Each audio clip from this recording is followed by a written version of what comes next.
On September 8, 2021, Colin Turner believed the police were his last chance to stay alive. He was locked inside his own garage in Gulf Breeze, Florida. The door would not open. His wife was on the other side, armed. As Turner spoke to a 911 dispatcher, begging for help, a loud bang interrupted the call. What was that? Colin Turner made a third call to 911 at 6:22 p.m. and told the dispatcher his wife had locked him out of the house in the garage. During the phone call with dispatch, you hear a gunshot. He states basically, she just shot me. Then you hear 3 more.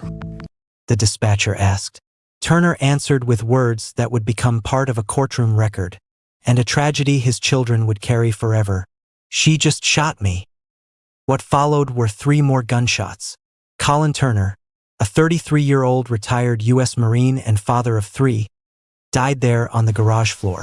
The person who pulled the trigger was his wife, Bree Kuhn, a U.S. Navy Chief Petty Officer with 17 years of service. Bree Kuhn was 37 years old at the time of the killing. She was a mother of 3 and a long-serving member of the United States Navy. According to court records, she held the rank of Chief Petty Officer and was stationed at Naval Air Station Pensacola. By all outward measures, Kuhn had built a disciplined and structured life. 17 years in the Navy requires commitment, order, and leadership. She was trusted with responsibility and authority, both on base and at home. But behind that image was a marriage under extreme strain. Kuhn was married to Colin Turner, a retired U.S. Marine. Together, they were raising 3 children. 2 young children they shared, ages 3 and 4. 1 child from Kuhn's previous relationship. The couple lived together in Gulf Breeze, Florida. Friends and relatives would later describe a home filled with tension, conflict, and control issues, especially around parenting and custody. If you're watching Xylo Crime Lab, don't forget to give this video a thumbs up, share your thoughts in the comments section, and subscribe to the channel. Be sure to share this video with your friends or family who love true crime stories, so they don't miss any of our investigations. On the day of the killing, the conflict centered on the children. According to prosecutors, Turner told Kuhn that he wanted to leave the house and take the children to Georgia, where his parents lived. He believed it would be safer and calmer there. Kuhn strongly opposed this. At her sentencing, Turner's parents said they believed their son was killed because he wanted custody of the children. That belief became a key emotional element of the case. What is clear from police records is that the argument did not come out of nowhere. Law enforcement described it as a running argument that lasted for hours. Voices were raised, emotions were high, and the situation escalated again and again without intervention. Police were called twice before the shooting. This case is especially painful because help was contacted multiple times before Turner died.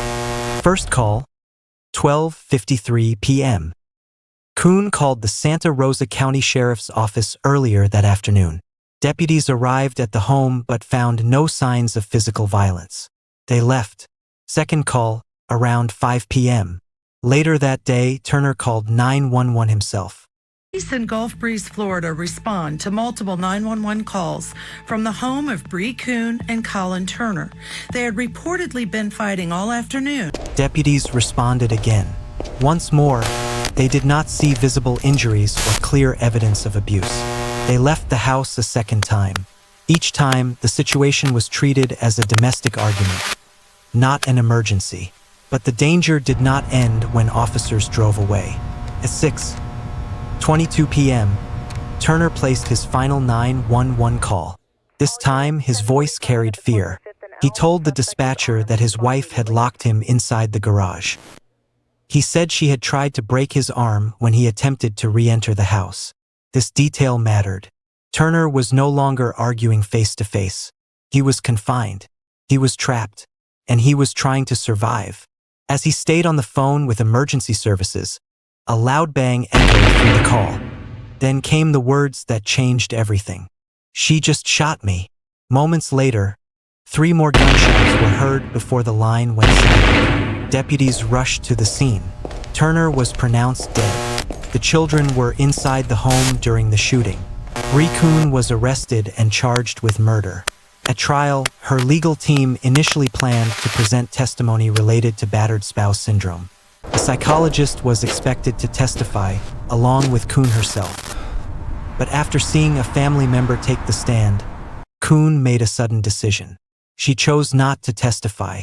Her attorney later said this choice likely weakened her defense, but it was her decision. Prosecutors argued that the evidence was clear. Turner was unarmed. He was locked inside the garage. He was actively seeking help. He was shot multiple times. Bree Kuhn was found guilty of murder. She was sentenced to life in prison. Her attorney confirmed that a notice of appeal was filed, and Kuhn continues to fight her sentence. But the conviction stands. A Navy chief petty officer, a mother of 3, sentenced to life for killing her husband while he begged for help on the phone. 3 children lost their father that evening. They were present in the home during the argument and the shooting.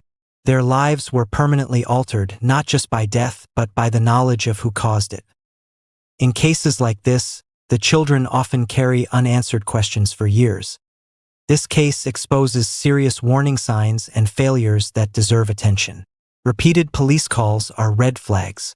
When law enforcement is called multiple times in one day for the same household, the risk level increases, whether injuries are visible or not. Confinement changes everything. Locking someone in a room or garage removes their ability to leave safely. That alone should elevate a situation to an emergency response. Custody threats can trigger violence. Arguments involving children and custody often raise emotions to dangerous levels. These moments require separation, not escalation. Power imbalance can be deadly. This case involved rank, authority, and control both professionally and at home. When one partner holds power and refuses to release it, danger increases. Leaving is the most dangerous moment. Turner said he wanted to leave and take the children. Research and real cases show that attempts to leave a volatile relationship often lead to the most severe outcomes. Colin Turner did what many people are told to do. He called for help. He stayed on the line. He trusted the system, but the help he needed did not arrive in time. This case is not just about guilt or innocence. It is about missed chances, warning signs, and the devastating cost of delay. And it is a reminder that violence does not always look obvious until it is too late. Thank you for watching this true crime story on Xylo Crime Lab. We hope you, and your loved ones, stay safe and out of harm's way. Take care of yourselves and your family, and we'll see you in the next investigation.